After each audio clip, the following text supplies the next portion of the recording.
Ray? Hush Puppies, 344. 344. In the index. Okay. I didn't mind my years in the military except for having to wear combat boots and shiny shoes. Kids in East Texas back in the 1950s didn't wear shoes at all during much of the year, and especially during the summer months, when our feet would get so tough that we could stand on hot asphalt without pain. Thus, when leaving active military service in 1974, I began to wear the most comfortable sandals I could find. I usually wear out a pair or two a year, and so for the first few years, I've been purchasing new pairs of French-made Mephisto. My wife just brought these back from Italy, and sandals on them, because they're cheaper in Italy than they are in France, where they're made. On the Via Filunga in Lucca. In Italy, they're much less expensive. See, here it is. I was telling you before I got to the punchline. In Italy, they're much less expensive than in the States and even cheaper than in France. About 20 years ago, I was in the habit of wearing Hush Puppy sandals until the style that I liked was discontinued. I was walking the streets of Joviano in my Hush Puppies when I encountered a man I'd never seen before. He stared down at my feet and declared in English, "I made those shoes." "What are you talking about?" I said. "I bought these shoes at Rogers Shoe Store in Huntsville, Texas." "And I know good and well that Hush Puppies is an American brand, so it is impossible that you made my shoes." "What's your shoe size?" He responded without argument. "Size 10, I said. That's about a 43 or 44 over here," he replied. We then parted. The next day, the same man arrived with a big sack and handed it to me and said only one word, "Regalo," gift. I looked inside the sack, and there were 3 pair of brand new Hush Puppy sandals identical to the ones that I had on my feet. It turned out that my new friend Pietro was the manager of a shoe factory near Lucca that had a contract to manufacture sandals for the Hush Puppies.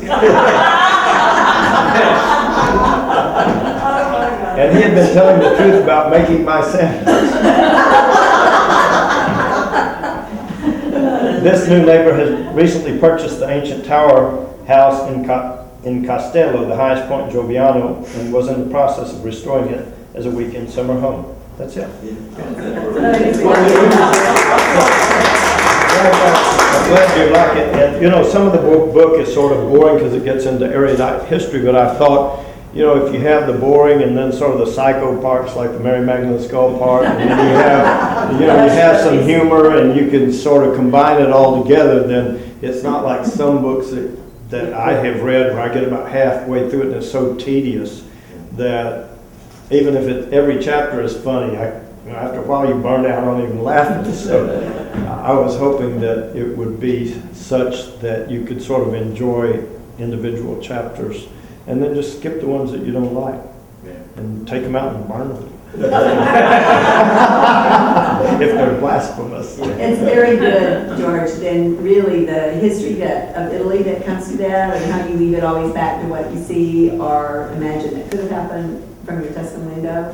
It's just super well written and charming and funny and good storyteller. I've heard that a lot of people have written reviews and sent them into Amazon because, you know, you'll have books that sort of, in my mind, are sort of mediocre, but Oprah gets them on TV, or they get all these good reviews and stuff. So it's sort of frustrating when, and I hate to be arrogant, but I like my book, and I think, That's good for you. and I'm the only author I've ever heard of that has a money back guarantee.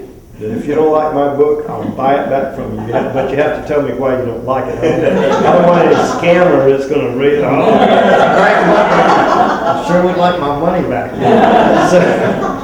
So no one has asked for their money back yet, but I don't understand why Amazon won't put up these good. Well, on page 345, there's this horrible feet I'm looking at. Oh yeah, this same ones right there. Okay, guys. Well, that was fun. Thank you so much.